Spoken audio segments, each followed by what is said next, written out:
What is the ultimate betrayal? Is it a whispered lie? A secret affair? Or is it something so brazen, so cold, it defies belief? This is the story of a tech millionaire, Adrian Davenport, a man who had everything, a brilliant wife, a child on the way, and a fortune built on an image of family and integrity. But while his wife Sophie was enduring the agony and miracle of childbirth, Adrian was on Madison Avenue celebrating a different kind of milestone. He was buying a $200,000 diamond ring for his mistress. He thought it was the perfect crime, a secret sealed in a velvet box. He never imagined that the one person selling him the ring knew his wife, and that she would burn his world to the ground. The air in the private suite at Lenox Hill Hospital was thick with the scent of antiseptic and the low rhythmic beeping of a fetal heart monitor. Each beep was a tiny, insistent drumbeat, counting down the seconds to a new life. For Sophie Davenport, each beep was also a reminder of her solitude. She arched her back, a wave of pain so intense it stole her breath and blurred the edges of the chic hotel-like room. Her knuckles were white where she gripped the bed rail. "Just breathe through it, honey." "In through your nose, out through your mouth," her mother Carol coached from a chair by the window, her face a mask of loving concern. Sophie tried, but the breath hitched in her throat. Where was he? Where was Adrian? She glanced at her phone, dark, on the bedside table. His last text, sent 2 hours ago, was a masterpiece of corporate non-commitment. "Closing a massive deal, babe." "Unavoidable. We'll be there as soon as I can. You're a warrior, a warrior." He made it sound like she was leading a hostile takeover, not bringing their son into the world. Adrian Davenport, CEO of the billion-dollar data security firm, Aura Tech, saw everything through the lens of a transaction. Their marriage, their home on the Upper East Side, even this baby. It was all part of the portfolio, the carefully curated image of a successful, stable family man. An image that was Sophie was beginning to fear, as hollow as the promises he whispered in the dark. Another contraction seized her, and she squeezed her eyes shut, picturing his face, the handsome, chiseled face that charmed investors and graced the covers of business magazines, the face that hadn't looked at her with genuine warmth in months. He was always busy, always closing a deal, always just out of reach. The physical distance between his downtown office and this uptown hospital felt like a chasm. He should be here. Sophie gasped, the words wrenched from her. "I know, sweetie. I know," Carol soothed, dabbing Sophie's forehead with a cool cloth. "Men like Adrian, they operate on a different frequency." That was the kindest way to put it. Miles away in the heart of the financial district, Adrian Davenport clicked his phone shut and tossed it onto the passenger seat of his Aston Martin DB11. The engine purred a low growl of contained power that mirrored his own sense of triumphant adrenaline. The massive deal was a fiction. The real call he'd just finished was with Crystal Monroe. "I'm on my way, Angel," he'd murmured, his voice a low, intimate rumble. "Wear that red dress I like, the one that's impossible to ignore." Crystal's giggle was like champagne bubbles over the line. "Anything for my man. I've got a surprise for you, too." "I'm sure you do," he'd said, a smirk playing on his lips. He navigated the labyrinth of lower Manhattan with an impatient, practiced ease. Guilt, the thought, was laughable. Sophie was strong. She had her mother. She had the best doctors money could buy. What was he going to do? Hold her hand and say encouraging things. It was a biological process, a messy one. He'd be there for the photo op, the triumphant arrival of the Davenport heir. That's what mattered. His real focus was on Crystal. She was his escape, his reward. A 24-year-old model with legs that started on Tuesday and a mind blissfully unburdened by thoughts of interest rates or market caps.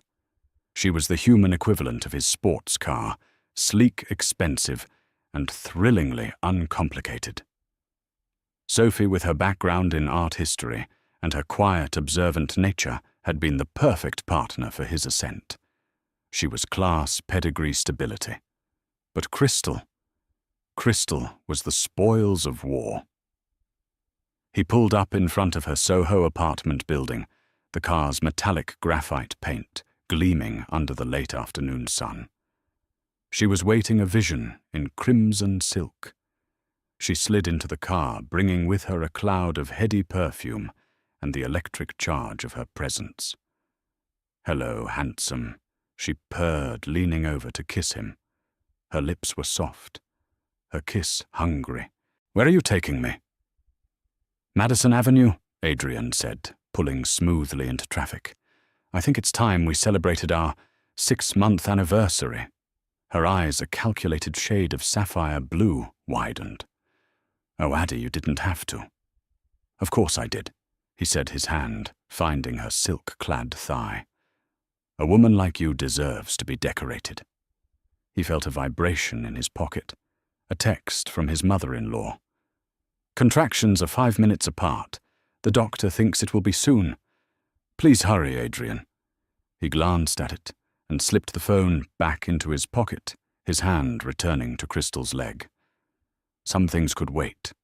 This celebration, this monument to his own success and virility, felt far more urgent. He was on top of the world. He was invincible. Nothing could touch him. He was a millionaire buying a prize for his mistress while his wife was in labor, and the thought, instead of filling him with shame, gave him a dark, intoxicating thrill. He was a king, and today he would anoint his queen. The name on the discreet forest green awning read Dubois and Fils, a testament to a century of quiet elegance on Madison Avenue. Inside, the world was hushed. The frantic pulse of New York City faded away, replaced by the soft glow of recessed lighting on glass cases and the plush silence of a thick Aubusson carpet. This was a sanctuary of legacy where fortunes were translated into facets and love was measured in carats. Genevieve Dubois stood behind a polished mahogany counter, her jeweler's loop hanging from a silk cord around her neck. She was a woman who seemed to be carved from the same material as her surroundings, refined, timeless, and possessing an inner strength that was as unyielding as the diamonds she curated. She had inherited the business not from a father or a son, as the name suggested, but from her grandfather, and she ran it with a precision and passion that had made the Dubois name even more legendary. The chime of the door was delicate, but it carried the weight of new money. Genevieve looked up, her professionally welcoming smile freezing for a microsecond. She recognized the man instantly, Adrian Davenport. She'd seen him dozens of times in photos standing beside her dearest friend Sophie, at charity galas, in vacation pictures, and at their wedding. She had been Sophie's maid of honor, and the woman clinging to his arm was not Sophie. This woman was a confection of crimson and gold. Her dress was impossibly tight, her blonde hair impossibly bright, her lips impossibly full. She scanned the room with a covetous gleam in her eye, a predator entering a new hunting ground. Genevieve's heart hammered against her ribs, a frantic bird trapped in a cage of professional decorum. Sophie was due any day now. She had spoken to her just yesterday morning. "I'm so nervous," Sophie had confided, her voice tight with anxiety. "Adrian is so wrapped up in the Auratech launch, I feel like I'm going through this alone." And here he was, not alone. "Good afternoon," Genevieve said, her voice smooth as velvet, betraying none of the acid churning in her stomach. "Welcome to Dubois and Fils. How may I help you?" "We're looking for a ring," Adrian announced, his voice booming with the unearned confidence of a man used to buying whatever he wanted. Something significant. The blonde who introduced herself as Crystal drifted towards a display case. "Ooh, Hadley, look at this one," she squealed, pointing a perfectly manicured finger at a large, rather garish yellow diamond. Genevieve had to resist the urge to roll her eyes. It was the loudest piece in the store, designed for exactly this type of client. "It's nice," Adrian said dismissively, "but I want something unique. A statement piece." Price is not an object. He said it loudly for the benefit of Crystal, and Genevieve suspected for his own ego. A cold, dangerous idea began to form in the back of Genevieve's mind. It was a terrible, unprofessional, and utterly brilliant idea. She thought of Sophie alone in a hospital room, her body being torn apart to bring this man's son into the world. And she thought of the conversation she and Sophie had had months ago right here in this very showroom. "If you could have any piece, Soph, which would it be?" Genevieve had asked, swirling a glass of champagne to celebrate Sophie's first trimester. Sophie had drifted over to a special display, a single ring on a bed of black velvet. It was a breathtaking, custom-designed piece. A flawless 5-carat cushion-cut diamond flanked by 2 rare shield-cut sapphires, the color of a twilight sky. It was elegant, powerful, and unique. That one Sophie had breathed her eyes shining. It's not just a ring, it's a work of art. It's perfectly balanced, strong and beautiful at the same time. "I call it the Star of Ilara," Genevieve had said. "It's my masterpiece. It's waiting for the right person." Now Genevieve walked calmly to that very display. Perhaps, she said, her voice a low conspiratorial murmur, "You're looking for something like this." She placed the velvet box on the counter and opened it. The ring seemed to inhale all the light in the room and exhale it as pure fire. Even Crystal was momentarily silenced. Wow, Crystal finally managed. "Ade, that's the one," Adrian said, his eyes fixed on the diamond. He saw a trophy, a symbol of his power. He didn't see the art, the balance, the soul that Sophie had seen. "This is a one-of-a-kind piece," Genevieve explained, her heart pounding. This was the point of no return. "It's called the Star of Ilara. A cushion-cut, D-flawless diamond, 5.3 carats. The side stones are cashmere sapphires, almost impossible to source now. The design is exclusive to our house. How much?" Adrian asked, already reaching for his wallet. $200,000, Genevieve said, watching his face. He didn't even blink. "We'll take it," he said. "I want it engraved," Crystal chirped, holding out her hand so Adrian could slide the ring onto her finger. It looked absurdly large and out of place. Something special. Adrian leaned in close to her, his voice a low murmur that Genevieve could still hear perfectly. "How about, to my one and only, KM?" Crystal beamed. "I love it." Genevieve felt a wave of nausea. His one and only, while his wife was in labor.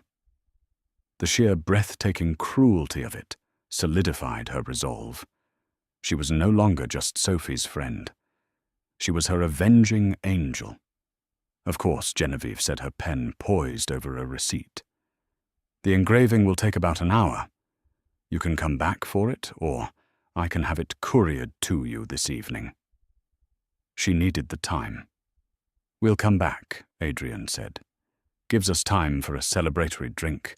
As they turned to leave, Crystal practically skipping, Adrian paused and handed Genevieve his black, ridiculously exclusive credit card. "Adrian Davenport," he said, as if she didn't know. "Of course, Mr. Davenport," she replied, taking the card. Her hand was perfectly steady. "I'll have the ring and all the paperwork ready for you when you return." The paperwork, the receipt with his name, the date, the time, the description of the ring, and the custom inscription. The security camera footage, crystal clear, showing him fawning over his mistress. She would make copies of everything. She would document this betrayal in a way that no lawyer, no board of directors, and no public relations team could ever spin. As the door chimed behind them, Genevieve let out a breath she didn't realize she'd been holding. She looked at the ring, Sophie's dream ring, sitting on the counter. It was no longer just a piece of jewelry. It was a weapon, and she knew exactly how to use it. The world had shrunk to the four walls of the delivery room. The rhythmic beeping of the monitor had been replaced by a chaotic symphony of her own ragged breaths, the urgent murmur of the doctor, and her mother's constant whispered encouragement. Sophie was in the eye of the storm, a place of primal, all-consuming effort, where time ceased to exist. The memory of Adrian, his empty promises, and his damning absence had been burned away by the sheer searing force of bringing a new life into the world. There was a final desperate push, a cry that was part agony and part triumph, and then a sudden shocking silence. It was followed by a new sound, a sound that recalibrated her entire universe, the thin, furious wail of her son. "He's here, Sophie. He's perfect." Carol sobbed her voice, thick with joy and relief. The doctor laid the small, squirming, surprisingly heavy baby on her chest. Sophie looked down through a blur of sweat and tears at the tiny wrinkled face, the shock of dark hair, the impossibly small fingers curled into a fist. A wave of love, so fierce and protective, washed over her. It was like a physical blow. It scoured her clean of everything else. In that moment, there was no Adrian, no Aura-Tech, no lonely apartment, no betrayal. There was only this child, her child. William, she whispered the name they had chosen together in what felt like another lifetime. "Hello, William." She lay there for what could have been minutes or hours, lost in the wonder of her newborn son, the weight of him on her chest, a grounding, centering force. The nurses bustled around her, their movements efficient and kind. Her mother made the obligatory calls to family, her voice trembling with happiness. It was during a quiet lull as William slept against her skin that Carol came back to her bedside, her phone in her hand, and a strange, troubled look on her face. "Sweetie," she began hesitantly, "that was a strange call. From your friend, Genevieve." Sophie's brow furrowed. "Jen, is everything okay?" She seemed insistent. "She said she couldn't reach you, so she called me. She said to give you a message, but it didn't make any sense." Carol looked down at the note she'd scribbled. She said, "Tell Sophie the Star of Ilara has been sold. And tell her I'm so sorry." Sophie stared at her mother, but she wasn't seeing her. She was seeing the inside of Genevieve's showroom. She was seeing a ring on a bed of black velvet, a flawless diamond between two twilight blue sapphires, strong and beautiful at the same time. Her dream ring, a silly secret wish she'd shared only with her best friend. "The Star of Ilara has been sold. I'm so sorry." The words clicked into place with the sickening finality of a coffin lid shutting. Genevieve wouldn't call with a cryptic, apologetic message about selling a piece of inventory unless the buyer was significant. Unless the buyer was Adrian. And he wouldn't be buying a $200,000 ring for her as a surprise. He didn't have that kind of thoughtfulness in him, not anymore. Which meant he had bought it for someone else. The realization hit her, not with the hot flash of anger she might have expected, but with an icy, creeping cold that started in her gut and spread through her veins. He wasn't just late. He wasn't just closing a deal. While she was here in this room going through the most profound and painful experience of her life, he was out buying a monument to his infidelity. And not just any monument. He had bought her ring, the one peace in the world that she had secretly coveted. It was a violation so specific, so deeply personal, it was almost poetic in its cruelty. He hadn't just cheated on her, he had plundered her dreams to decorate his mistress. Tears welled in her eyes, hot and stinging. But as she looked down at the sleeping child on her chest, something shifted. The fierce, protective love she'd felt at his birth began to crystallize into something harder. Steely resolve. This wasn't just about her anymore. This was about William. What kind of life would her son have with a father capable of such casual, profound cruelty? What kind of man would William become if he was raised in a house built on a foundation of lies? The tears stopped. The heartbreak, though immense, was superseded by a cold, clear certainty. The marriage was over. The image Adrian had so carefully curated was a fraud, and she would no longer be a part of it. She took a deep, shuddering breath and looked at her mother, whose face was a mixture of confusion and dawning horror. Mom Sophie said, her voice surprisingly steady. "Hand me my phone. I need to make a call. Not to Adrian, to my lawyer." Carol's eyes widened, but she saw the new, unbreakable strength in her daughter's gaze. She saw the shift from wife to mother, from victim to warrior. She wordlessly passed the phone to Sophie. Sophie's fingers moved deftly over the screen. She had a new purpose now. It was no longer about saving her marriage. It was about ending it. And she wouldn't just end it. She would do it on her own terms. Adrian Davenport, the master of control and image, was about to find out what happened when the most valuable asset in his portfolio decided to liquidate. She held her son a little tighter. Her bond with him had been forged in the fire of childbirth. Her resolve was now being forged in the ice of betrayal. 2 hours later, Adrian Davenport strolled into the hospital suite, a portrait of contrived paternal joy.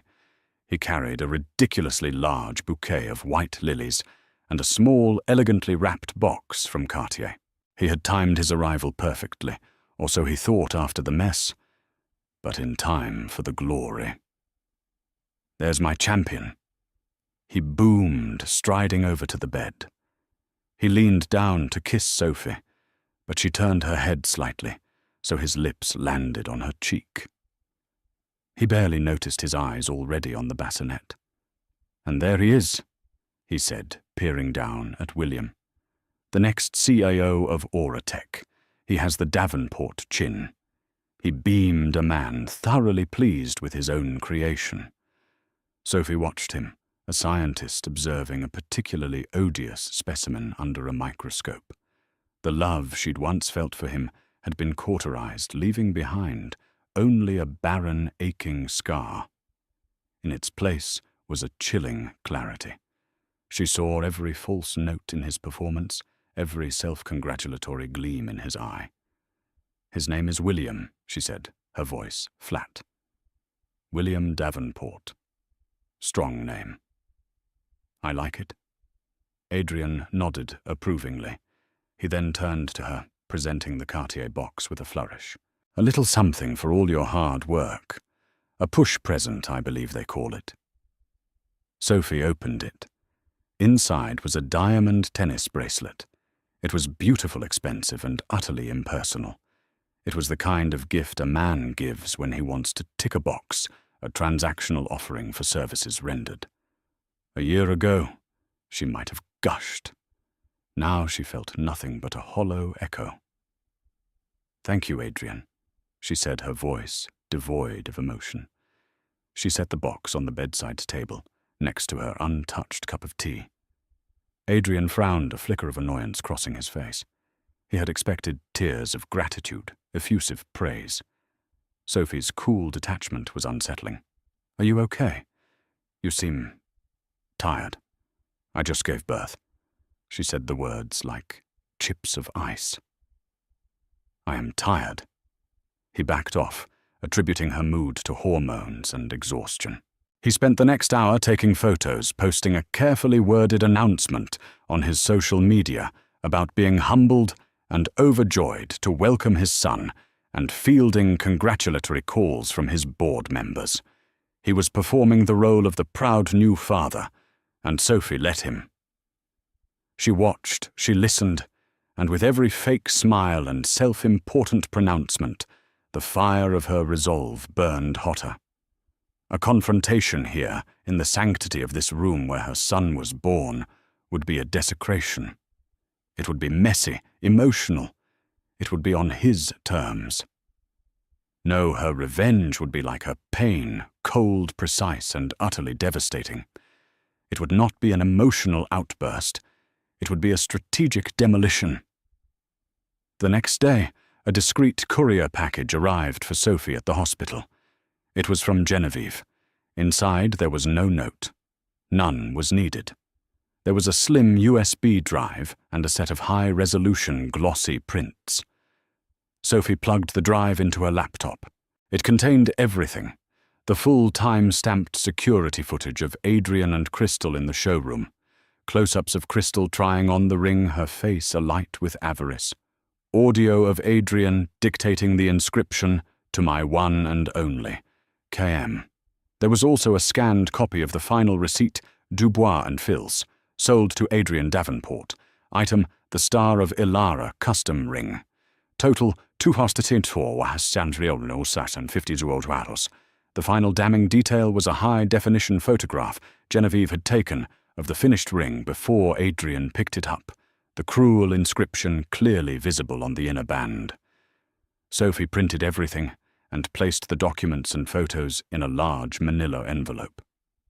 When her lawyer, a sharp, no-nonsense woman named Melinda Stone, arrived that afternoon, Sophie handed it to her. "I want to file for divorce," Sophie said, her voice calm and resolute. "I want full custody of William the apartment, and a settlement that reflects his gross infidelity and the emotional distress caused by the specific nature of his betrayal." Melinda looked through the contents of the envelope, her eyebrows rising higher with each page. She looked from the photo of the ring to the receipt to the picture of Adrian with his arm around the blonde. Sophie Melinda said, a slow, predatory smile spreading across her face. "This isn't just grounds for divorce. This is a corporate execution. The man built his brand on family values. This is dynamite, I know," Sophie said, "and I want to be the one to light the fuse. But not yet. I want to do it in a place where it will do the most damage." An idea began to form. Adrian's biggest event of the year was the annual Auratech Foundation Charity Gala, a self-congratulatory affair where he paraded his success and philanthropy in front of the city's elite investors and the press. It was in 3 weeks, the gala. Sophie said, a glint in her eye that Melinda had never seen before. "He'll be on stage talking about legacy and family and the future he's building for his son." Melinda caught on instantly. "And you'll be there to provide an addendum." "Exactly," Sophie confirmed. For the next 3 weeks, Sophie played the part of the devoted, if tired, new mother. She went home from the hospital. She arranged the nursery.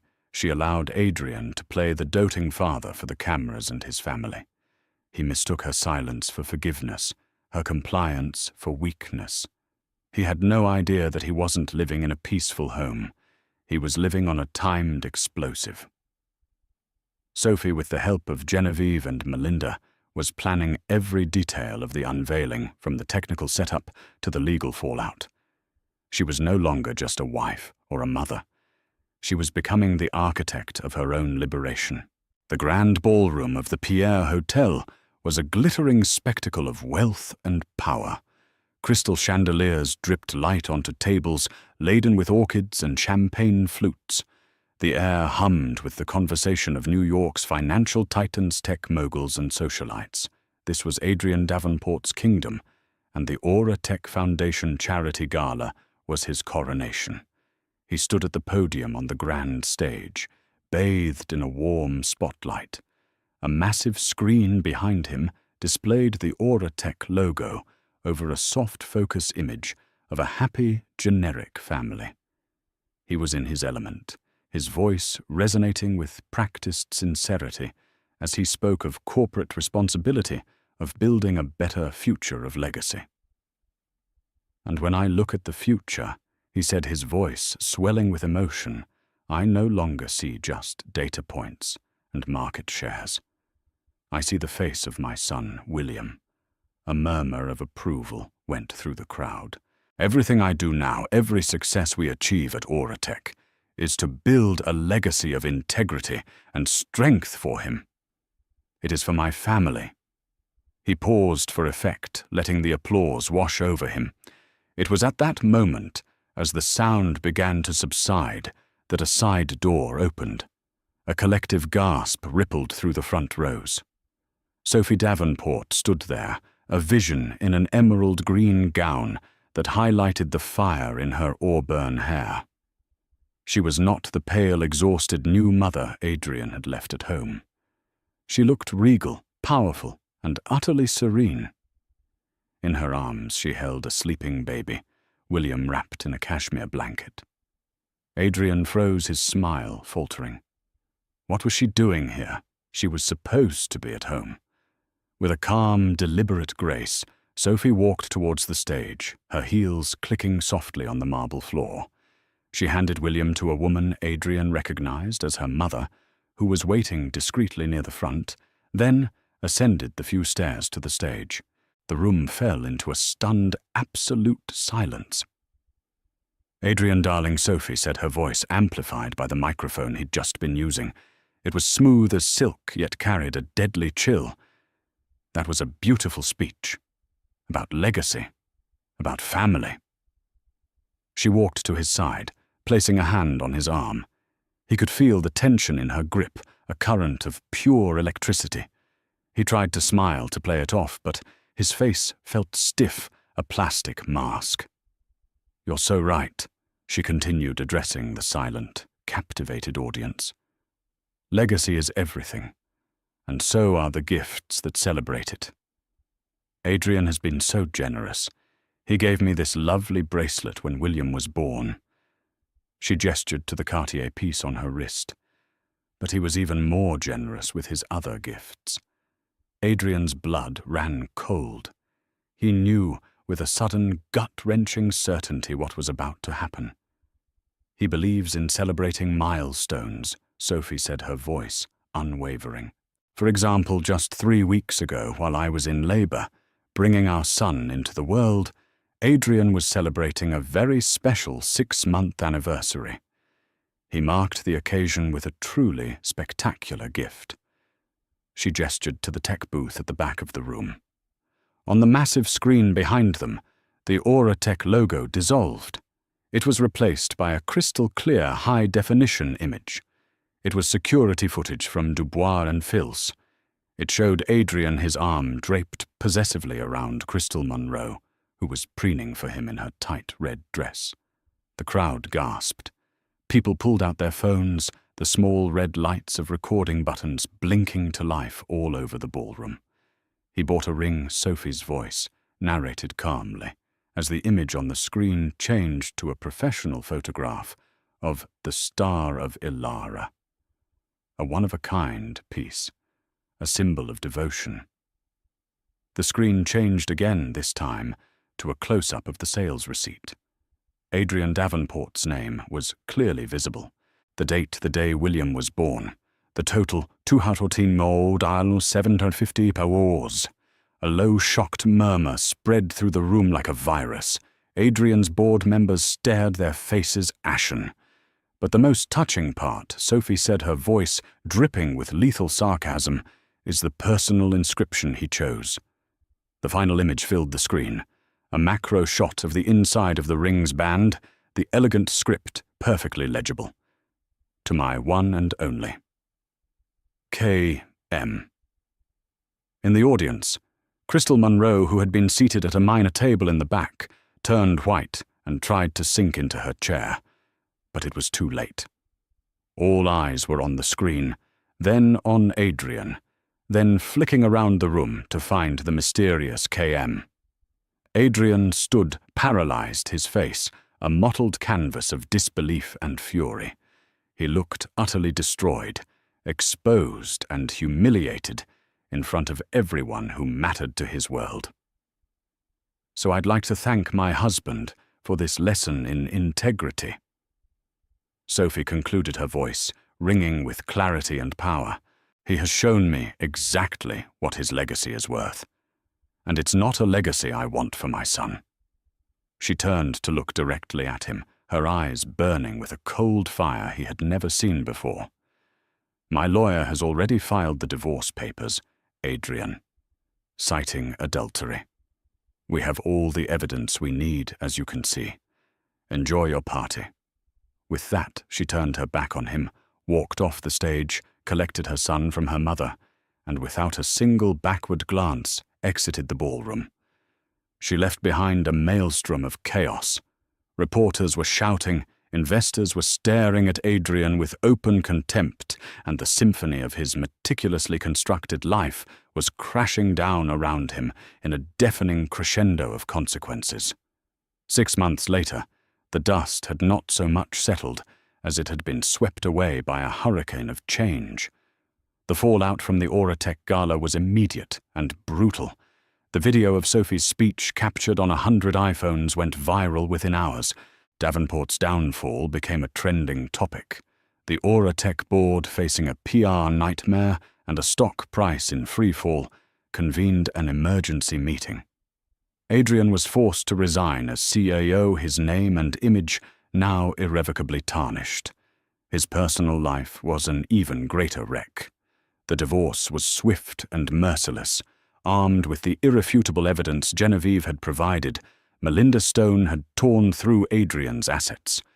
Sophie received the Upper East Side apartment, a financial settlement that would ensure she and William would never want for anything, and most importantly, sole custody of their son. Adrian was a pariah, shunned by the very society he had tried so desperately to conquer. He had lost his company, his wife, his son's respect before he could even earn it, and his reputation. Crystal Monroe had disappeared from his life the night of the gala, selling the infamous ring to a discreet pawnbroker on 47th Street for a fraction of its value before leaving the city. For Sophie, the world had been reborn in vibrant color. She had sold the cavernous, impersonal apartment Adrian had bought and moved into a sun-drenched brownstone in Brooklyn Heights. The walls were filled not with investment art, but with photographs of William, her own paintings and pieces from friends. She had rediscovered the woman she was before Adrian Davenport, intelligent, creative, and passionate. Drawing on her art history background and her impeccable taste, she launched a small but highly successful art consultancy firm, helping new collectors navigate the gallery world with integrity and insight. Her days were filled with the joyful chaos of raising her son, the intellectual stimulation of her work, and the warm comfort of true friendship. One bright autumn afternoon, she was sitting at an outdoor cafe, a sketchbook open on the table, as William napped peacefully in his stroller beside her. Genevieve slid into the chair opposite, placing 2 coffees on the table. "Look at you," Genevieve said, her smile genuine and warm. "You look happy." "I am," Sophie said, and the simple truth of the statement felt like a miracle. "Truly happy.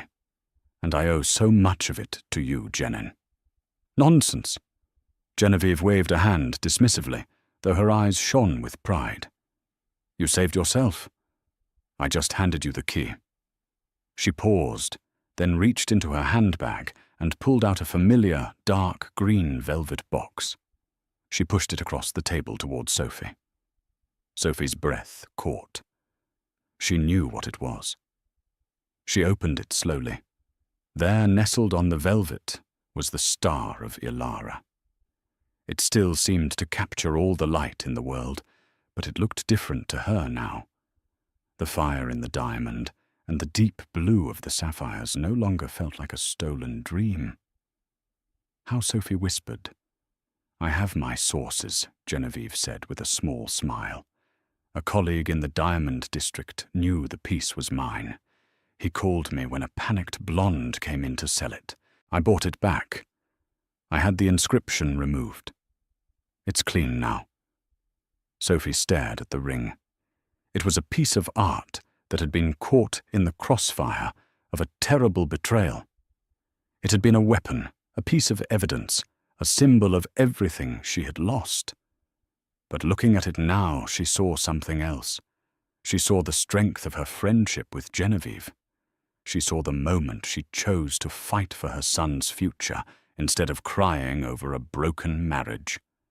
She saw the courage it took to walk onto that stage and reclaim her own story. "I can't accept this, Jen," Sophie said, trying to push the box back. "It was always meant for you," Sophie Genevieve insisted. "It was waiting for the right person, not the wife of a millionaire, but the strong, incredible woman sitting in front of me now.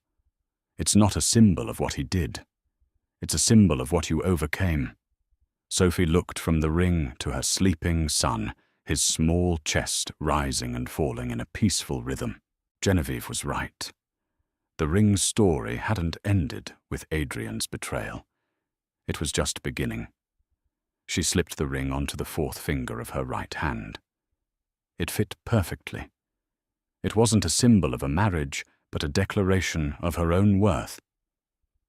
One day, she would tell William the whole story, the story of a terrible heartbreak, a fierce friendship, and how this beautiful shining object became the catalyst for building their new, happy life, a legacy of true integrity forged in the ashes of a lie.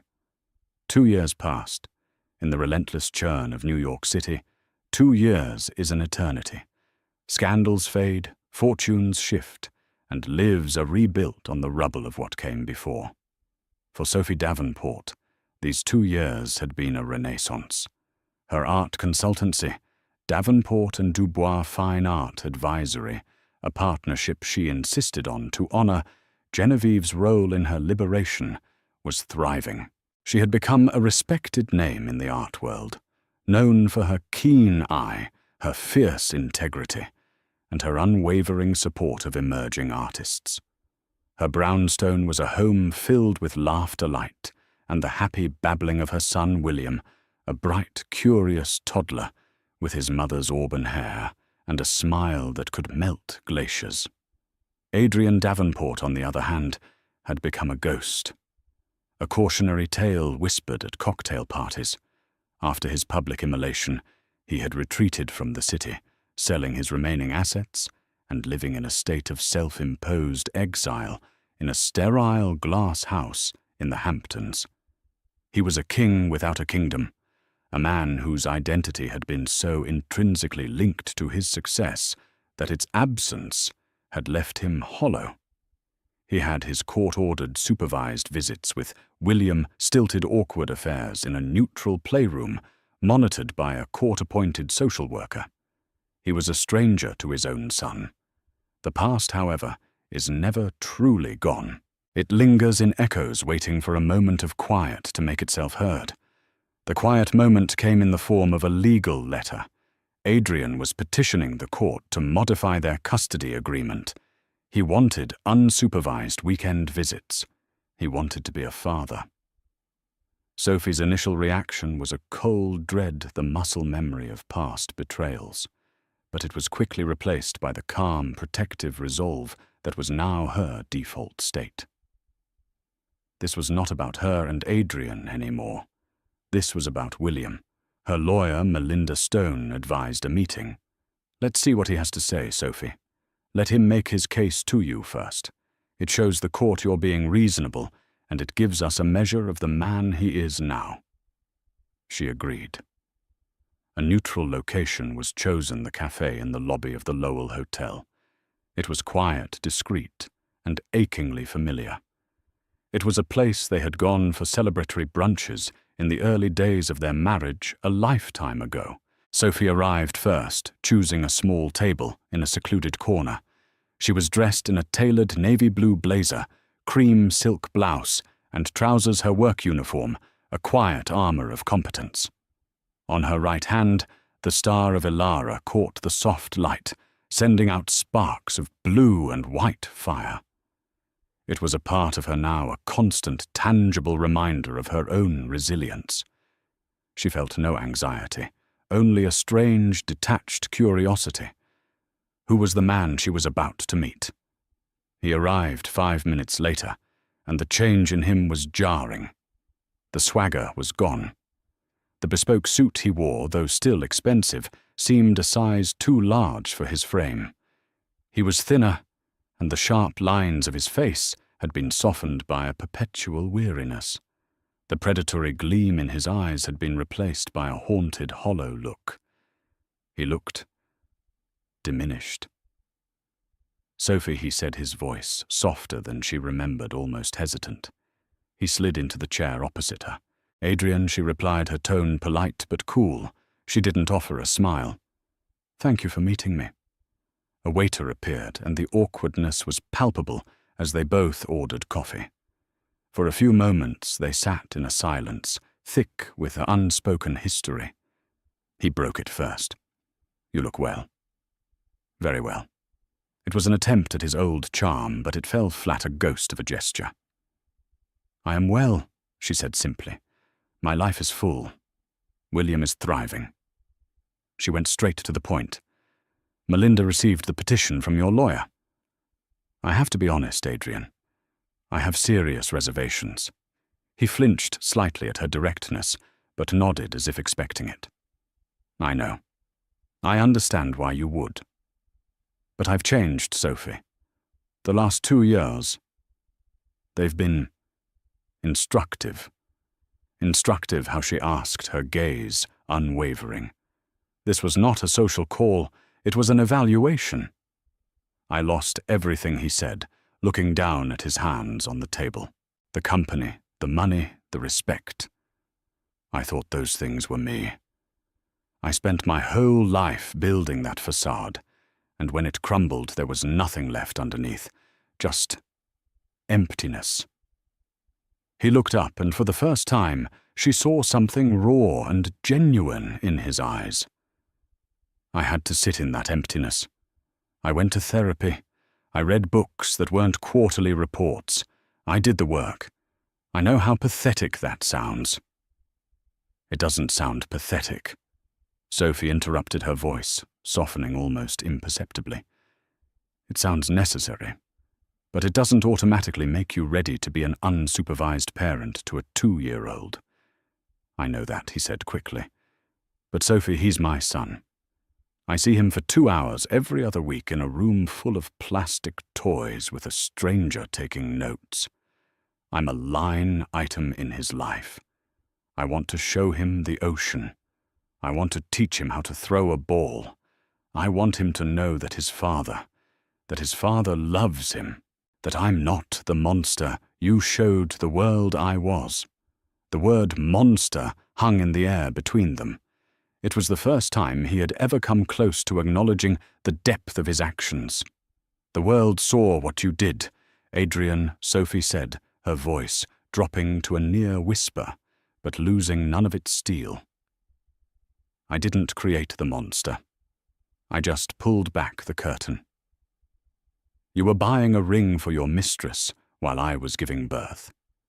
You took something I loved, a dream I'd shared with my best friend, and you gave it to her. Do you have any idea what that feels like? The level of violation. He visibly deflated, the last of his composure crumbling. I do now, he said, his voice cracking. At the time, I was so arrogant, so high on my own success, I thought I was untouchable. I thought you were just another part of my portfolio. The wife asset. Stable, reliable, always there. He shook his head, a look of self-disgust on his face. I never saw you, Sophie. I never saw your heart, or your passions, or your dreams. I was jealous of them, I think. You had this whole inner world with your art and your books that I couldn't access, couldn't buy. So I ignored it. I devalued it. It was easier than admitting I was the one who was empty. It was the most honest thing he had ever said to her. The confession laid bare the sad, pathetic truth of their marriage. He hadn't just been unfaithful, he had been a spiritual void. She took a slow sip of her coffee, processing his words. The anger she had held for so long had long since cooled to an ember, and his confession seemed to finally extinguish it, leaving only a fine, grey ash of pity. "I appreciate your honesty, Adrian. Truly," she said. "But William's stability is my only priority. His world is safe and predictable. He is happy. I won't risk that on your newfound self-awareness. You have to earn it.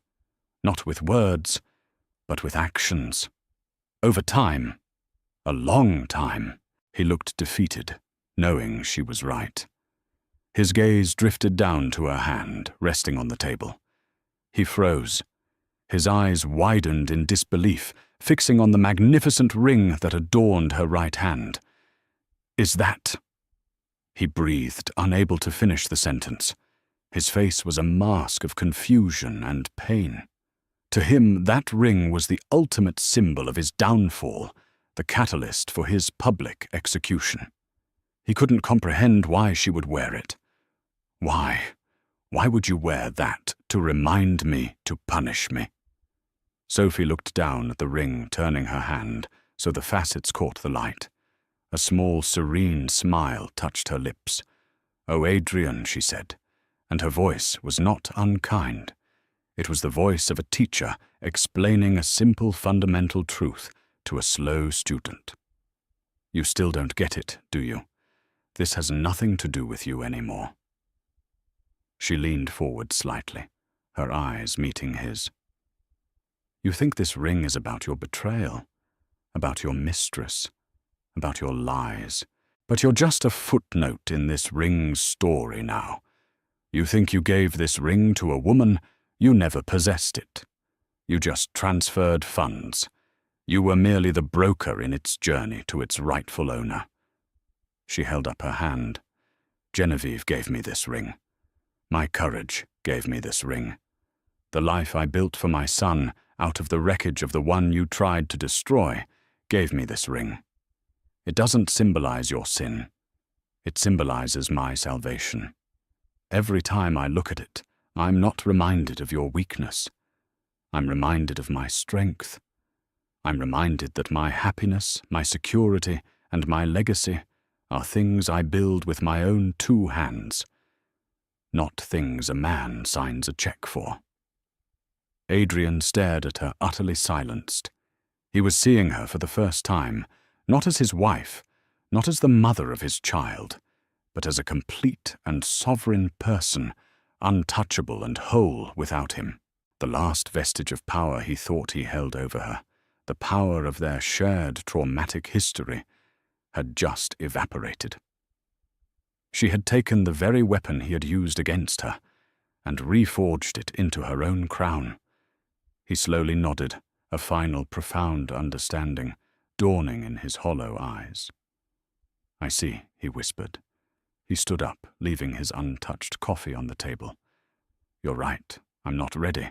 I'll tell my lawyer to withdraw the petition. I'll keep doing the work." And with that, he turned and walked away, not the titan of industry she had married, but a chastened man finally beginning to grasp the true meaning of legacy. Sophie watched him go, then took a final sip of her coffee. She felt no triumph, no surge of victory. She simply felt peace. The last echo had faded.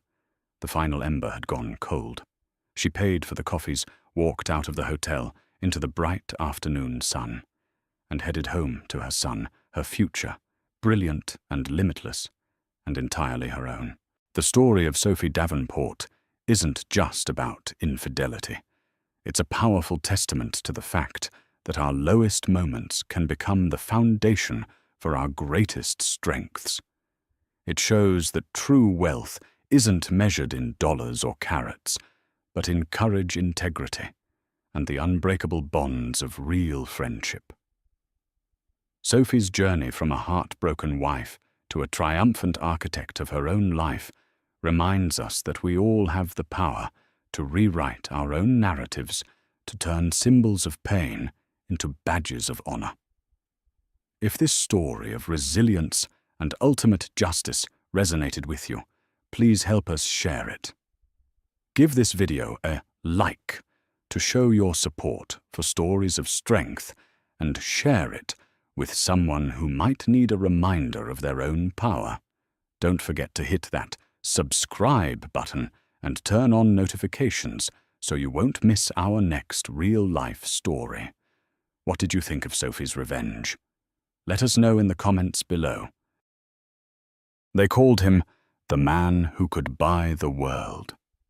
Marcus Harrington, a self-made millionaire whose empire spanned high-end real estate, lucrative tech investments, and exclusive nightlife, never imagined his carefully crafted public image would collapse so spectacularly. Surrounded by glittering champagne flutes and the laughter of socialites, Marcus celebrated lavishly with his stunning mistress Cassandra Shaw, blissfully ignorant of the storm brewing at home. His pregnant wife, Elizabeth, had finally learned the truth, and in a single dramatic moment, the high life he'd so skillfully curated started to crumble. Court papers in hand, Elizabeth arrived at the celebration, setting the stage for a downfall of epic proportions. It was a crisp evening in early spring when Marcus Harrington's yacht, the Golden Empress, glided through the calm waters off the coast of Miami. The decks glowed with cascading fairy lights, and under a vast, star-dappled sky, the city's most influential faces gathered to toast another one of Marcus's astonishing business triumphs. Marcus had just finalized a deal with a high-profile European conglomerate that would expand his empire into luxury hotels in Rome, Venice, and Paris. Dressed in an impeccably tailored white linen suit, Marcus oozed confidence as he welcomed his elite guests aboard. His thick, dark hair was slicked back, his smile wide and triumphant. A live band played mellow jazz near the bow, and servers wove through the crowd, offering sparkling champagne and gourmet hors d'oeuvres. Laughter erupted in little clusters as socialites swapped industry gossip, sized up one another's wardrobes, and angled for a moment of the host's attention. At the center of the spectacle, with her arm looped possessively through Marcus's, stood Cassandra Shaw. She was a striking brunette in her late 20s, with a figure that turned heads wherever she went. She wore a flowing midnight blue gown, with a plunging neckline accentuated by delicate diamond earrings Marcus had gifted her earlier that day. Cassandra was no stranger to the finer things in life. Her father had once been a well-known art collector in London, but after a series of bad investments, her family's fortune dwindled. For Cassandra, Marcus was the golden ticket back into the elite circles she loved. As the party roared, Cassandra swirled her champagne flute, leaning in to whisper in Marcus's ear, "You're the biggest news in town tonight." He grinned, taking a moment to scan the deck. "Of course I am. I worked hard for this." Cassandra flashed a lazy, confident smile. "I'll make sure no one forgets it." They made a gorgeous pair, except for one unspoken detail that nearly everyone knew but dared not address. Marcus Harrington was a married man, and his wife Elizabeth was not the woman clinging to his side. While rumors of an impending divorce circulated, no official statements had been made. No one saw Elizabeth on the yacht that night, and few dared to ask. In the social whirlpools of Miami's elite, discretion was prized, gossip was currency, and appearances were everything. As the music drifted from jazz standards to sultry R&B, Cassandra led Marcus to the dance floor. They swayed under the twinkling lights, her slender arms around his neck, his hands resting lightly on her waist. She gazed at him like he was the only man in the world. But behind that gaze lay ambitions and calculations. Cassandra was determined to secure her position next to this powerful man. She knew his personal life was complicated, but if anyone could help Marcus navigate a scandal, it was a woman who had grown up around social predators and come out shining. Marcus's phone vibrated in the pocket of his jacket. He instinctively glanced down at the screen. A single text message read, "We need to talk. Stop ignoring me." It was from Elizabeth. He felt a twinge of guilt, but only a twinge. Over the last few months, his marriage had become a battlefield of hushed arguments and stinging accusations. Yes, Elizabeth was pregnant, but the baby was not enough to keep Marcus tethered to her. At least that's what he told himself. He clicked his phone to silent mode and slipped it back into his pocket. Tonight was about celebrating. He'd deal with Elizabeth later. A photographer approached with a dazzling camera flash, capturing Marcus and Cassandra in a passionate pose. The brilliant light illuminated Cassandra's triumphant grin. In that fleeting instant, she looked like the queen of his empire. Marcus, for his part, reveled in the allure of being the center of attention, fully believing he was invincible. His success, his wealth, his name all soared to unstoppable heights. The party carried on until the small hours of the morning, drifting further into decadence as guests poured themselves top-shelf liquor and overcame their inhibitions. The band gave way to a DJ who spun pulsing dance tunes. Soon people kicked off their shoes and danced across the polished teak deck. Marcus found himself at the center of every conversation. He was unstoppable, unstoppable. Or so he believed. Far from the yacht's shimmering lights, Elizabeth Harrington sat alone in her bedroom in their Miami penthouse. She stared at her phone, the latest photos from the yacht party, visible on social media. One particularly damning photo showcased Cassandra and Marcus practically entwined. Elizabeth's hand went to her slightly rounded stomach. She was only 4 months pregnant. The baby was supposed to be a new chapter, a chance for them to grow together as a family. But as she watched the social media feeds light up with her husband's face, it became abundantly clear that Marcus was forging a different path, one she wouldn't simply stand by and watch. Clenching her jaw, Elizabeth picked up the envelope containing a set of legal documents she never thought she'd have to use. Her eyes stung with tears, but she steeled herself.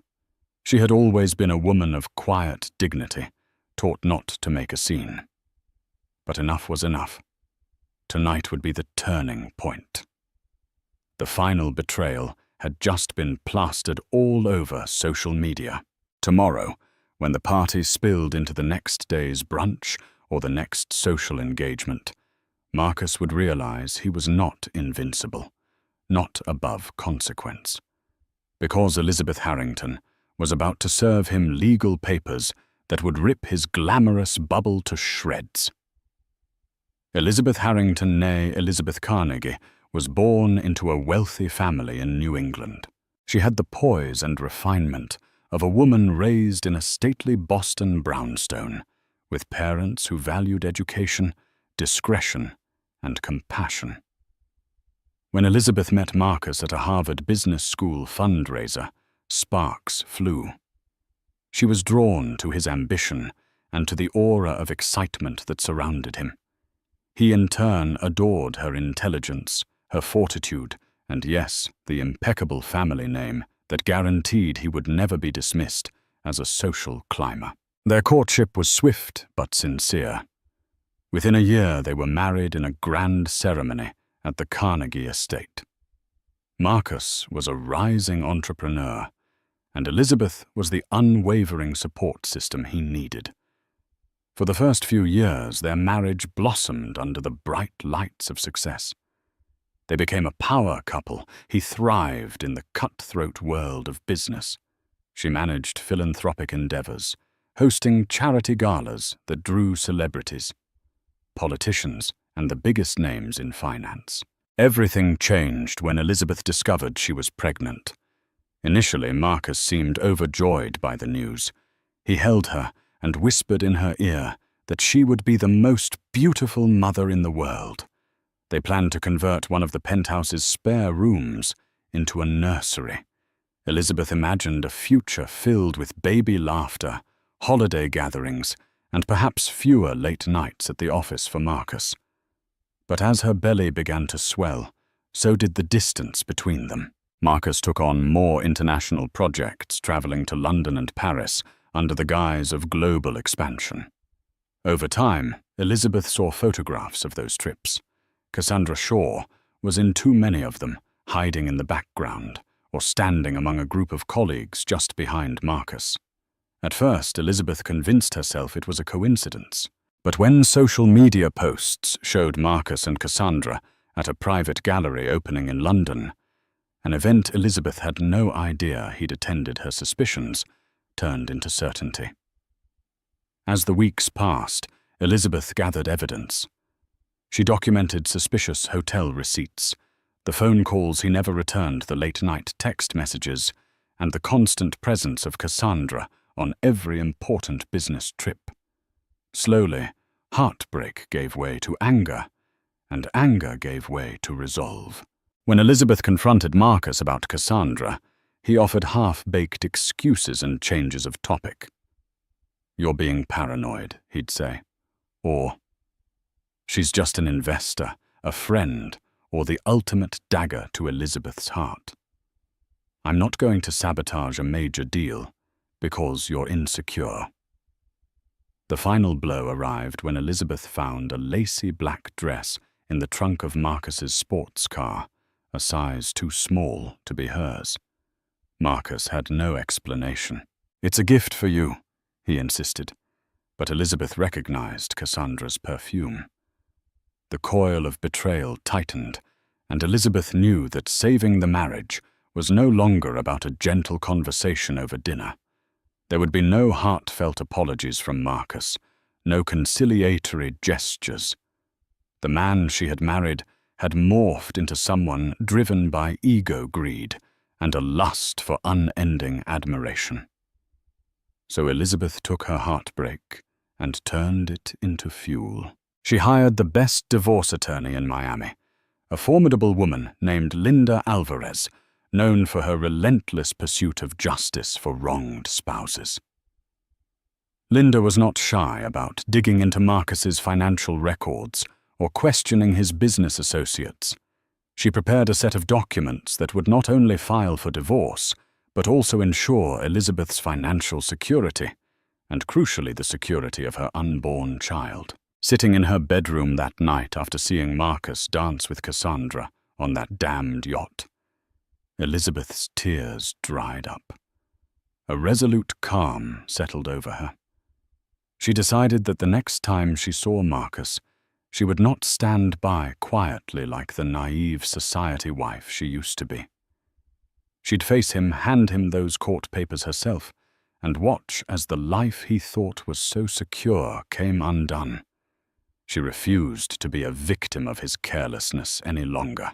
To understand why Cassandra Shaw found herself in the middle of Marcus Harrington's marriage, one had to look back at her own story. Raised in a well-to-do British household, Cassandra spent her childhood in gilded rooms, surrounded by priceless art. Her father, Reginald Shaw, was known in elite circles for his keen eye for emerging artists and his robust network of collectors. He was the very definition of the cultured gentleman. But Cassandra's father also had a knack for risky financial ventures, and one poorly timed real estate gamble in Asia decimated their fortune. At 23, Cassandra found herself stripped of the cushion she'd always known. Gone were the days of front-row seats at Paris Fashion Week, replaced by budget flights and a tiny flat in a dreary London suburb. She was forced to fend for herself, bouncing between modeling gigs and stints as a gallery hostess. Despite the setback, Cassandra never lost her taste for the glamorous life. She still mingled with the upper crust, determined to find a new benefactor, someone whose wealth and connections could restore her to her rightful place. That opportunity came when she met Marcus Harrington at a private auction in London. Their conversation began over a painting attributed to an emerging European artist.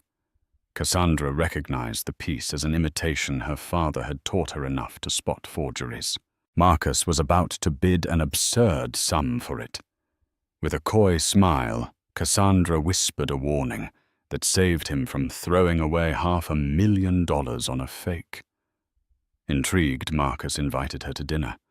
They talked art business and their respective upbringings. He was captivated by her charm and insight. She was enthralled by his success and the unstoppable drive in his eyes. Over the next year, Cassandra wormed her way into Marcus's life.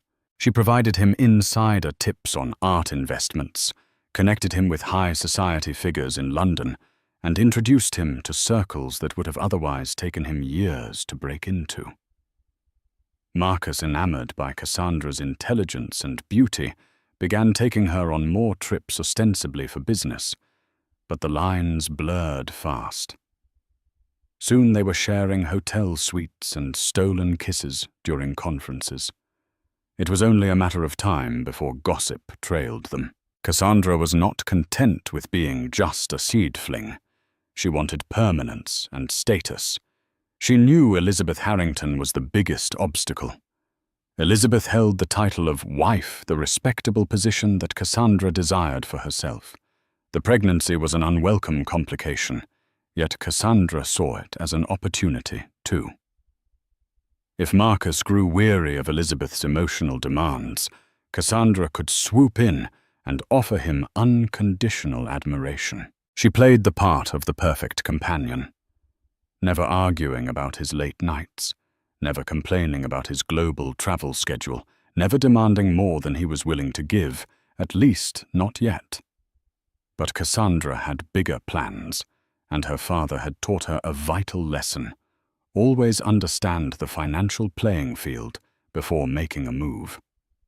Cassandra spent hours scouring business articles and press releases about Harrington Industries. She dug into real estate portfolios, read any rumor about Marcus's net worth, and studied the social dynamics of the Miami elite. Her findings were thrilling. Marcus was worth far more than he publicly revealed. If Elizabeth initiated a divorce without prenuptial constraints, it might threaten Marcus's empire. Cassandra needed to ensure that if a scandal erupted, she would be poised to step in and soothe him into a new chapter, one where she was at his side, sharing the Harrington name and, more importantly, the Harrington fortune. Behind her sultry smiles and playful banter, Cassandra was carefully stacking the deck in her favor. She dripped sweet words into Marcus's ear about how unstoppable he was, how she believed in his vision. She accompanied him to business dinners, expertly flirting with potential investors. With every success, Cassandra ingrained herself deeper into Marcus's life, and every so often she reminded him that she could vanish if she felt underappreciated. Marcus, addicted to her validation, only pulled her closer. On the yacht that fateful night, Cassandra's heart pounded with excitement, convinced that soon the Harrington marriage would crumble and she would ascend. She could practically taste the triumph. Still, she had no clue that Elizabeth was about to make a move that would shatter the fantasies Cassandra had so carefully built. Cassandra's ambitions were grand, but she was playing a high-stakes game with a man whose moral compass was questionable at best, and a wife whose resolve was stronger than Cassandra ever imagined. One of the lesser-known aspects of the Harrington-Carnegie Union was the significant influence Elizabeth's father, James Carnegie, had on their lives. A revered figure in East Coast society, James was a Harvard-educated lawyer and philanthropist who had meticulously built a vast network of influential allies. He also had an uncanny sense for sniffing out deceit a skill honed from years of defending family estates and corporate giants in high-stakes legal battles. Elizabeth was James's only child. He had raised her to be both compassionate and shrewd, teaching her the delicate balance between kindness and firmness. When she married Marcus, James welcomed him warmly, offering mentorship and occasional financial insights. Marcus initially thrived under James's guidance, gleaning invaluable business strategies that helped expand his real estate ventures. But as Marcus's ego soared, he began to rebel against what he viewed as an overreaching father-in-law. It wasn't long before James noticed changes in Marcus' sporadic mood swings, uncharacteristic arrogance, and an eagerness to hide key financial decisions. When James tried to confront him, Marcus brushed him off with a polite but firm dismissal. Things escalated after Elizabeth discovered Cassandra's presence on Marcus's business trips. During a private dinner at the Carnegie estate, Elizabeth burst into tears, telling her father she suspected Marcus was cheating. James's paternal instincts flared, and he vowed to protect his daughter at any cost. While Elizabeth struggled to process her heartbreak, James leveraged his vast network to investigate. Quietly behind the scenes, he compiled evidence of Marcus's indiscretions, photos, financial records, even witness statements from business associates who had seen Marcus and Cassandra together at corporate events. Elizabeth's pregnancy only heightened James's resolve. He was adamant about protecting his future grandchild from an irresponsible father who seemed to be chasing hedonistic pleasures at the expense of his family. He urged Elizabeth to consider her legal options, guiding her to contact Linda Alvarez, the formidable divorce attorney known for winning near-impossible cases. Meanwhile, Marcus grew more distant and reckless, channeling all his focus into new deals and lavish celebrations. He stopped attending family gatherings, offering flimsy excuses like emergency business trip or critical investment meeting. None of it fooled James. When James tried one last time to speak with Marcus, directly cornering him at a charity gala, Marcus's response was dripping with contempt. "I'm a busy man, James," he had said. "Elizabeth will have to understand that my work demands a lot of me." That was the moment James decided enough was enough. He gave Elizabeth his blessing, and more importantly, access to the war chest she would need to stand her ground in the looming legal battle. In the weeks leading up to that notorious yacht party, Elizabeth moved back to her family home in Boston for a short respite. She wanted space from the swirling rumors in Miami. Sitting in her childhood bedroom, she looked out at the manicured gardens where she used to play as a little girl. She felt a pang of sorrow, remembering how she once idolized Marcus. She had believed in his vision, championed his ambitions, and even sacrificed her own charitable work to ensure his success. Now, as she gently rested a hand on her growing belly, she realized the greatest gift she could give her child was to walk away from the toxic environment Marcus was creating. Together, Elizabeth and James weighed their strategy. They decided to serve Marcus the papers in a manner that would leave no room for manipulation. Public, irrevocable, and shocking enough to ensure Marcus couldn't sweet-talk Elizabeth into halting proceedings or twist the narrative. It would be a moment of raw confrontation. Though Elizabeth dreaded the public humiliation, she recognized it as a necessary step to reclaim her life. Then came the perfect opportunity: Marcus's post-celebration brunch at an upscale Miami restaurant, an event guaranteed to be crawling with paparazzi and well-connected socialites. Elizabeth would arrive unannounced, documents in hand. The plan was simple, yet dramatic. The wife he had publicly neglected would serve him with legal retribution in front of everyone whose opinions he valued so highly. But fate intervened in a twist Elizabeth never saw coming. Because that same morning, Cassandra orchestrated a surprise press conference outside the restaurant to announce a new philanthropic initiative. She and Marcus were launching a transparent PR move designed to present their relationship as something more than just rumor. It was a brazen attempt to legitimize her status at Marcus's side. The stage was set for explosive drama. If Marcus expected a triumphant unveiling of his new philanthropic partnership with Cassandra, he would be sorely mistaken. Because Elizabeth, quiet and dignified, was about to strike a blow that would reverberate through Miami's high society circles for months, if not years, to come. The sun was blistering that Florida morning as elite guests and media representatives gathered outside the chic restaurant known as Le Palais d'Azur, a hotspot for celebrities and millionaires.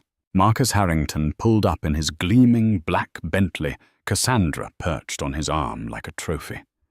She wore a fitted ivory dress with gold accents, her hair pulled into a sleek chignon.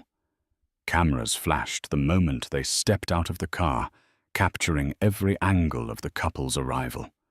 Marcus flashed his megawatt grin, mentally rehearsing the speech he had prepared. The event was carefully orchestrated to highlight the philanthropic wing of Harrington Industries, though in reality it was a thin veil for parading Cassandra as a charitable partner and a more acceptable presence in his life. Inside the restaurant, everything was polished and glittering. Tall floral arrangements adorned tables draped in fine linen, and an elegant buffet offered fresh pastries, tropical fruit, and expensive champagne. A podium stood at the center, ready for Marcus's grand announcement. The atmosphere buzzed with curiosity and anticipation.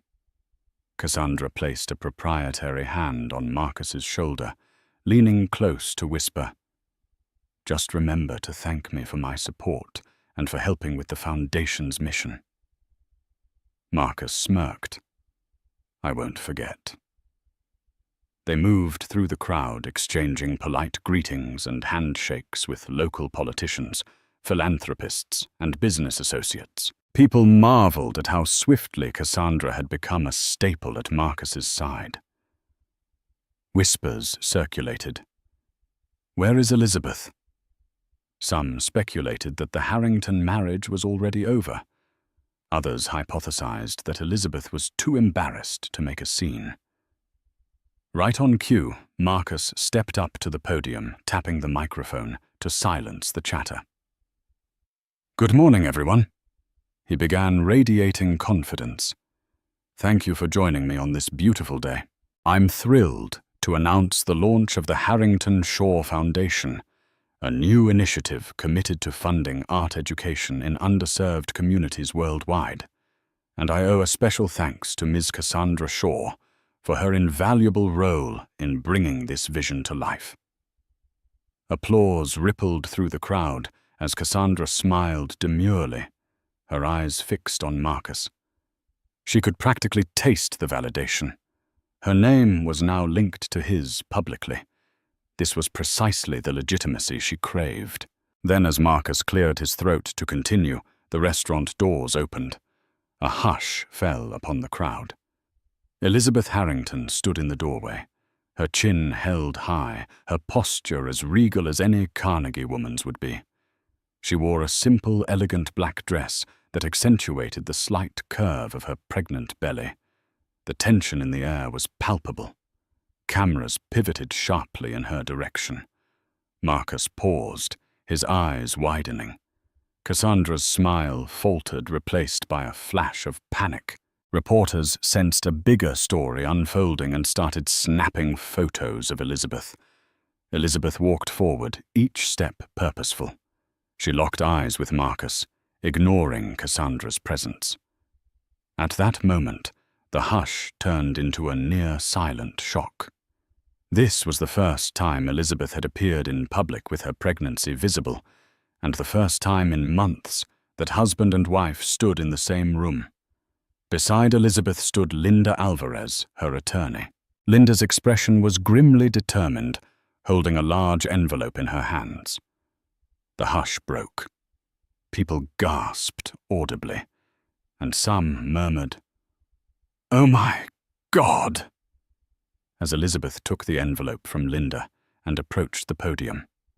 Without taking her eyes off Marcus, she held out the documents.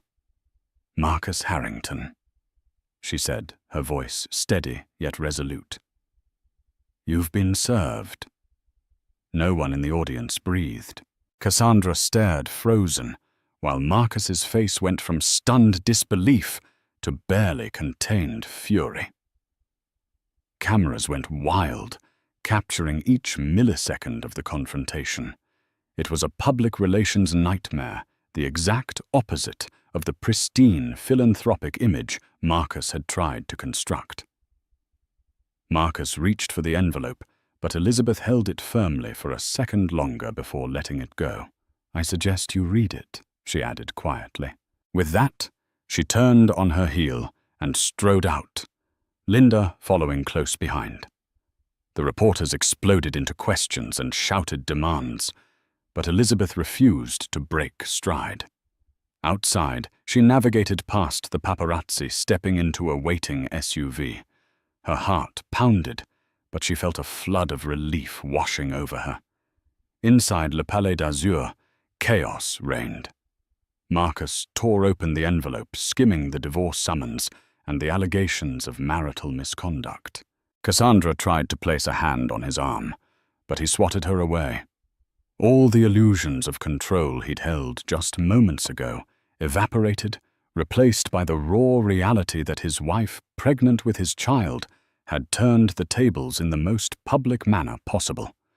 The shockwaves of Elizabeth's bold move rippled through Miami's elite circles and beyond. Overnight, social media buzzed with images and videos of the moment Elizabeth Harrington served her husband legal papers. Online gossip sites dissected every detail, from Elizabeth's poised expression to Marcus's face contorting with disbelief. Hashtags like #Harrington. Divorce and scandal on the Bay trended for days, overshadowing the charity initiative Marcus had tried to promote. For Marcus, the immediate aftermath was a nightmare. His phone lit up non-stop with calls from concerned investors, outraged board members, and even a few high-profile clients who questioned whether they wanted to be associated with a man at the center of such a public scandal. The once invincible Marcus Harrington now seemed vulnerable, his reputation teetering on the brink of ruin. In an attempt to regain control, Marcus convened an emergency meeting with his public relations team in his swanky corporate headquarters. He sat at the head of a polished mahogany table, flanked by Cassandra on one side, and his PR chief, Thomas Caldwell, on the other. Thomas was a seasoned professional, accustomed to handling crises for the rich and famous, but even he looked uneasy. "We need a statement," Thomas began, glancing nervously at Cassandra. "Preferably one that humanizes you, Marcus, and clarifies your relationship with Ms. Shaw. Right now, public opinion is forming against you. We can't let that happen unchecked." Marcus glowered, rubbing his temples. "This is all Elizabeth's doing. She ambushed me at my own event." Cassandra interjected, her voice tremulous. "We could say that Elizabeth is misunderstanding our partnership, that the foundation was always meant to include her, and this was all just a big miscommunication." Thomas shot her a skeptical look. "With all due respect, Ms. Shaw, the photos of you and Marcus dancing on that yacht are already out there, fueling speculation. People aren't going to buy a simple miscommunication story." Marcus's frustration boiled. "Don't tell me we can't spin this. We've spun worse." Thomas folded his hands calmly. "It's different this time. Elizabeth's pregnant, and she's a sympathetic figure. She's from a respected family. Public sentiment will naturally lean in her favor. And the way she served you publicly shows she's not afraid to go for the jugular. That changes the equation. Cassandra looked as though she'd swallowed something bitter.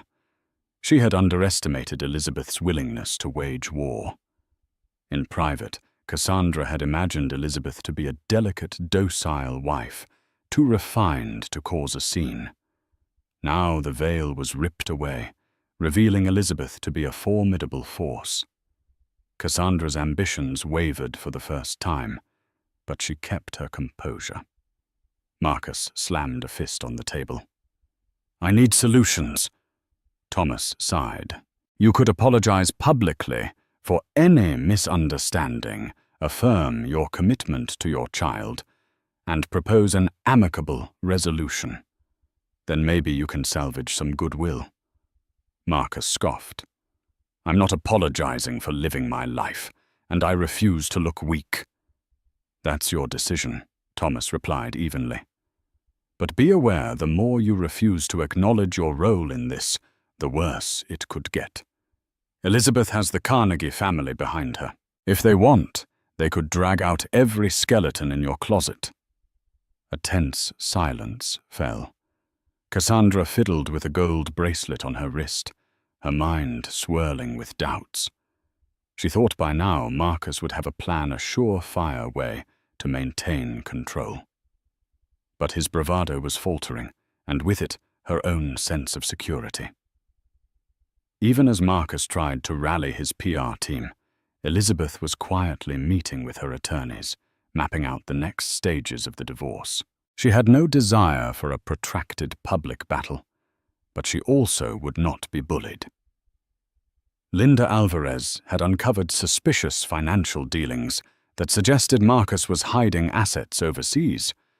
James Carnegie was prepared to release damaging evidence if Marcus tried to strong-arm his way to a favorable settlement. The illusions that once cloaked Marcus's life were shattering. His business associates now questioned his judgment. Media outlets speculated on whether his empire was on the brink of collapse. Cassandra, who once felt so assured in her path to replacing Elizabeth, watched as her perfect man stumbled under pressure. Worse yet for Marcus, Elizabeth had one more revelation up her sleeve, something that would reframe the scandal in an even harsher light.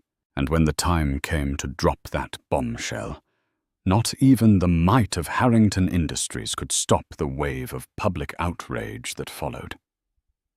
The first hint of Marcus Harrington's impending downfall came from an unexpected quarter, an investigative journalist named Rachel Lynn, working for a reputable Miami newspaper. Rachel had been following the Harrington story since Elizabeth's dramatic public serving of the court papers. Eager to capitalize on the news frenzy, she began digging deeper into the financial side of Marcus's empire, suspecting that the flashy facade might hide deeper cracks. At first, she found minor discrepancies, small irregularities in property taxes, rumored staff layoffs that never made headlines. But as she dug further, aided by tips from anonymous insiders, Rachel discovered a trail of suspicious shell companies tied to Marcus. Funds seemed to flow in and out of these shell entities in a way that hinted at tax evasion or money laundering. Rachel approached Elizabeth's legal team, but they maintained a careful neutrality, refusing to comment on pending legal matters. Still, Linda Alvarez hinted off the record that there were indeed some questionable financial moves Marcus had made, and that they were compiling evidence to protect Elizabeth's entitlements in the divorce settlement. Sensing a bigger story, Rachel pressed on. The journalist's persistence eventually led her to a contact within one of Marcus's offshore banks in the Cayman Islands. The employee, hidden behind confidentiality agreements, risked their career to leak documents showing that Marcus had been funneling profits from Harrington Industries into personal offshore accounts for years. The amounts were staggering, and the purpose unclear. Was he evading taxes, or was this simply a strategy to shield assets from potential lawsuits and creditors? Regardless, the public relations blow would be catastrophic if it went public. When Rachel Lynn's exposé was published, it exploded on social media. Front-page headlines screamed, "Harrington Empire built on lies." Offshore accounts reveal hidden assets. The business community, which had already been eyeing Marcus with skepticism, quickly distanced themselves from him. Stock in Harrington Industries, a publicly traded enterprise, took a nosedive, erasing millions from the company's valuation overnight. Marcus tried to deny the accusations, blaming clerical errors and misunderstandings, but the evidence was too damning. Investigations were launched. Regulators demanded audits. Talk of criminal charges circulated among legal experts. Caught in the storm, Cassandra Shaw tried to maintain a brave face. She publicly declared her belief in Marcus's innocence, stating that this is all just a misunderstanding. But privately, she realized her precarious position. She was not married to Marcus. Her name was not on any official documents, which meant, if things fell apart, she had no legal claim to his fortune. And if the Harrington Empire crumbled entirely, there might be no fortune left at all. Investors and board members of Harrington Industries convened in emergency sessions, questioning whether Marcus was still fit to lead. For the first time in his career, Marcus faced the reality of being removed from the very company he founded. He found himself isolated, with only a handful of loyalists willing to stand by him, and even they seemed to be waffling as the legal threats intensified. Desperate to stave off collapse, Marcus tried to broker a deal with Elizabeth. He offered her a large settlement if she would sign a non-disclosure agreement and avoid testifying about his financial dealings. Elizabeth refused. She made it clear through her attorney that her priority was the well-being of her unborn child and ensuring a fair outcome. She would not protect Marcus's wrongdoing. With the walls closing in, Marcus's bravado turned to anger. He raged at his legal team, accusing them of incompetence. He snapped at Cassandra, blaming her for exacerbating the scandal with her sham philanthropic event. Tension soared. Arguments erupted. Cassandra, once the object of his affection, now found herself reduced to an emotional scapegoat. As Marcus's empire teetered on the edge, the public's curiosity only grew. They devoured every sordid detail, his affair, his pregnant wife, the hidden accounts like a reality show unfolding in real time. Talk show hosts debated whether Marcus was a villain or a misunderstood genius.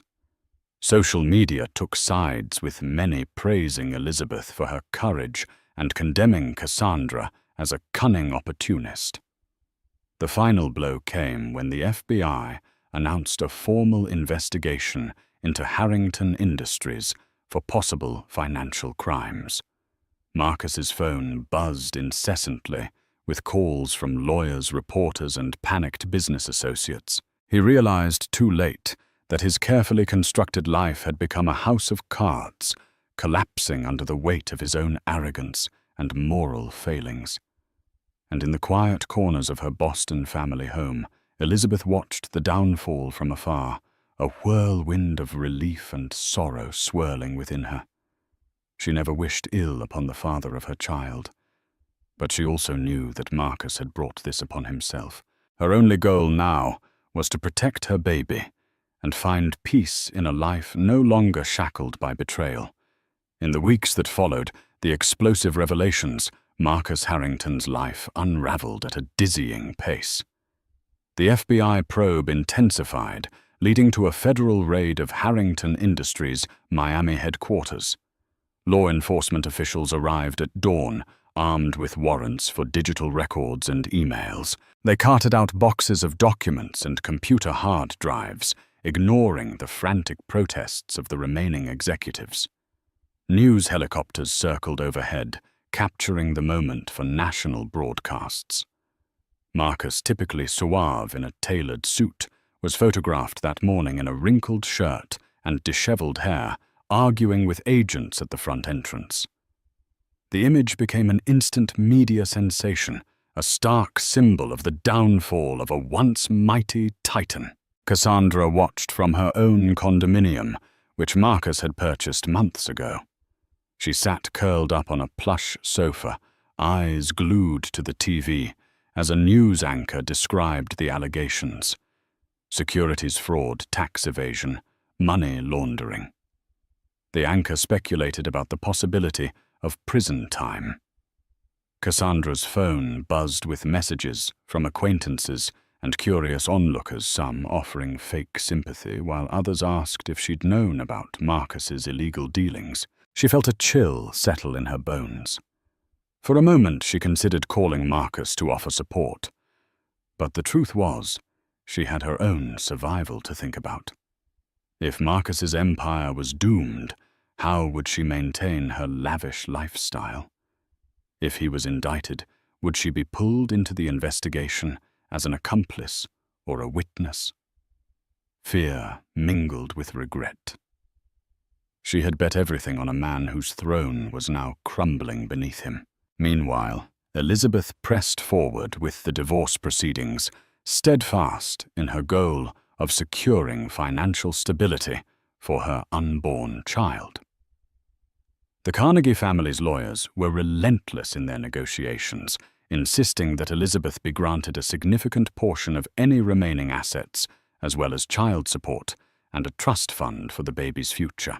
With every new detail of Marcus's financial misdeeds that surfaced, Elizabeth's legal team tightened the screws, leveraging the scandal to her advantage. Despite the chaos, Elizabeth remained dignified and relatively silent in the public sphere. She granted no interviews, made no social media posts, and refused to be baited by tabloids seeking a juicy angle. She spent her days preparing for motherhood, decorating a nursery in a quiet wing of the Carnegie estate, scheduling prenatal appointments, and leaning on the emotional support of her father and close friends. Her life, once filled with lavish parties and social obligations, narrowed to a quiet, purposeful focus on protecting her future child.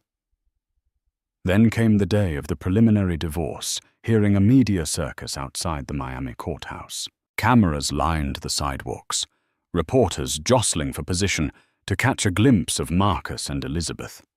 Both arrived in separate vehicles, escorted by their respective legal teams. In the courtroom, Elizabeth sat in quiet composure, wearing a simple maternity dress. Across the aisle, Marcus appeared, drained dark circles under his eyes. Cassandra was notably absent. The hearing began with formalities, reading of the petition, confirmation of identities. Then Elizabeth's attorney laid out the crux of the case. Marcus's repeated infidelity, his emotional neglect of a pregnant wife, and his shady financial dealings that put the family's future at risk. Marcus's lawyer tried to paint Elizabeth as vengeful, accusing her of orchestrating the public serving of court documents to damage Marcus's reputation. But the judge's expression remained impassive, clearly more concerned with the well-being of the unborn child than social theatrics. When Marcus was asked if he had anything to say, he hesitated. Gone was the cocky, self-assured entrepreneur. His voice wavered as he tried to muster a defense. "I never intended to hurt Elizabeth," he said quietly, glancing at his wife, soon-to-be ex-wife. Things spiraled out of control. Elizabeth met his gaze, her expression tinged with both sadness and resolve. She did not speak. She had said all she needed through her legal documents and the unwavering look in her eyes. "You brought this upon yourself." The court set a date for a final hearing and required both parties to attend mediation. The judge also mandated that Marcus place a substantial bond into an escrow account to ensure financial support for the child, given the uncertain future of Harrington Industries. It was a small victory for Elizabeth and a bitter pill for Marcus, who no longer had the liquid assets he once commanded. Outside, as Elizabeth left the courthouse, reporters shouted questions.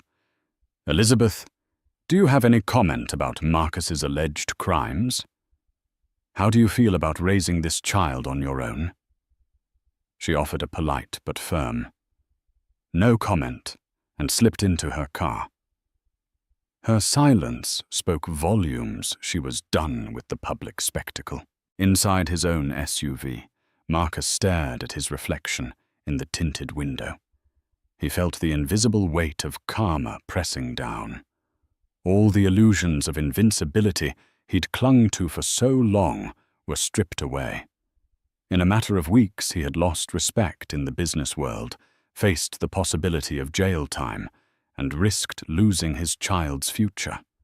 For the first time in years, he found himself wondering if this was the price of his arrogance and deceit. Cassandra called him that evening, but he let it go to voicemail. He couldn't bear to face her questions or her potential departure.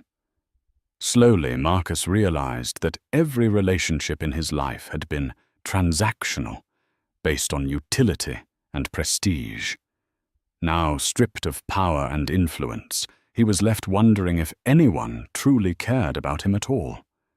And so the stage was set for Marcus's final humbling, a journey through legal battles, public disfavor, and personal regrets.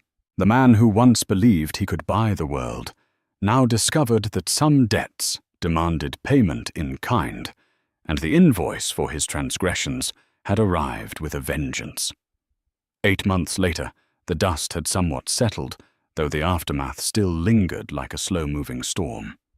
Marcus Harrington faced multiple charges related to financial irregularities. A trial loomed on the horizon. Unable to sustain his legal fees and extravagant lifestyle, he sold off properties. His yacht, the Golden Empress, was among the first to go, followed by 2 penthouses and a handful of luxury cars. His name still appeared in business columns, but now only in the context of corporate lawsuits and ongoing federal investigations. Cassandra Shaw quietly fled Miami. Rumor had it she took a generous payout from Marcus before his accounts were frozen, then disappeared to Europe. Some said she was seen in Monaco. Others claimed she'd settled in London. She never publicly commented on her affair with Marcus again, though tabloids speculated she was seeking a new wealthy patron to secure her future. Elizabeth Harrington, on the other hand, embraced a calmer life. She had finalized the divorce, ensuring her child's financial security through a well-negotiated settlement that included trust funds and property in her name. The media frenzy had cooled, replaced by the next big scandal. Elizabeth moved back to her family estate in Boston, wanting the tranquility of familiar surroundings. There she gave birth to a healthy baby boy, Alexander James Harrington, named partly after her father, and a nod to the Harrington lineage despite Marcus's downfall. She found purpose beyond the scandal by returning to her philanthropic roots. She launched an initiative focused on offering grants to single mothers who lacked financial and emotional support. The program was named the Bright Start Initiative, symbolizing her desire to give newborns a chance at a stable life, a reflection of her own hope for baby Alexander's future. In the months following Alexander's birth, Elizabeth found her name cropping up in more positive headlines. Stories praised her resilience and quiet dignity, contrasting it with Marcus's spectacular fall from grace. Interview requests poured in, but she granted only a few, choosing to maintain a measured presence in the public eye. In each interview, she spoke lovingly about her son and emphasized the importance of focusing on one's own growth rather than indulging in vindictive retaliation. Meanwhile, the criminal case against Marcus progressed slowly, tangled in a web of corporate complexities and offshore documentation. He lived in a modest apartment on the outskirts of Miami, no longer able to afford the posh downtown lifestyle. His days were consumed by meetings with defense attorneys and courtroom appearances, each one a reminder of how far he had fallen. One crisp autumn day, Marcus found himself summoned to a family court hearing to discuss visitation rights and child support adjustments. Nervous and unsure, he arrived early, wearing a suit that no longer fit quite right. His hair had more grey, his eyes more lines. Elizabeth entered the courtroom with her lawyer. She carried baby Alexander in her arms, but there was no smugness in her demeanour. Marcus's heart clenched upon seeing his son for the first time. The boy was 6 months old, his bright blue eyes scanning the unfamiliar surroundings. For a moment, Marcus felt a pang of regret so intense it threatened to unravel him right there in front of the judge. The hearing was brief. The judge granted Marcus supervised visitation contingent upon his legal standing and cooperation with financial obligations. As Elizabeth rose to leave, Marcus called her name softly. She paused, turning to face him. He swallowed hard. I'd like to see him if that's all right. Just for a moment. Elizabeth studied him, and after a moment's hesitation, nodded. She approached, carefully placing Alexander in Marcus's arms under the watchful eye of a court-appointed social worker. The baby gazed at him with wide, curious eyes. Marcus's breath caught in his throat. "I'm sorry," he whispered, keeping his voice low, so only Elizabeth and Alexander could hear. "For everything." Elizabeth's expression was somber but not unkind. "Marcus, it's not about me anymore. It's about him. He deserves better than what we had." Marcus nodded, tears brimming in his eyes. "I know. I want to do better. I'm trying." She didn't offer forgiveness, nor did she lash out. Instead, she simply took Alexander back, giving Marcus a small nod. And in that gesture there was a whisper of understanding, perhaps not absolution, but an acknowledgement that the future lay in their ability to co-parent as best they could. After the hearing, Elizabeth left, cradling Alexander. Marcus stood in the hallway for a long time, wrestling with a storm of guilt, regret, and a faint stirring of hope. He realized that losing everything might be the harshest lesson he'd ever face, but the lesson was teaching him what truly mattered.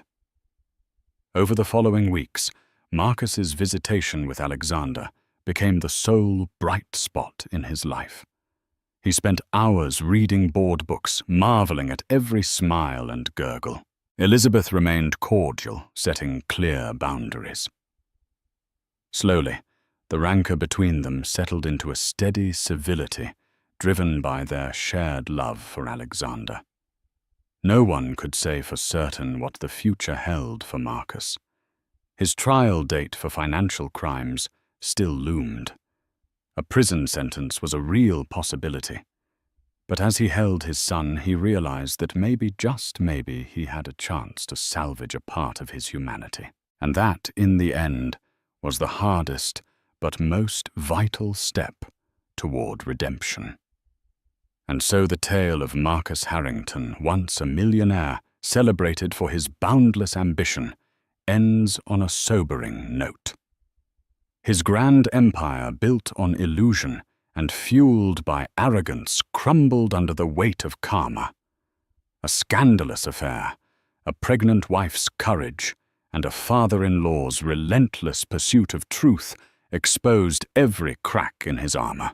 But amid the wreckage, a lesson emerges: wealth and power without integrity can become shackles of one's own making. If you've been captivated by this dramatic journey of betrayal, heartbreak, and redemption, don't forget to show your support. Like this video to let us know you enjoyed the story. Share it with friends who love real-life drama turned novel, and subscribe to our channel for more epic tales of human triumphs and tragedies. Your engagement helps us create more stories that both entertain and inspire. Thank you for watching.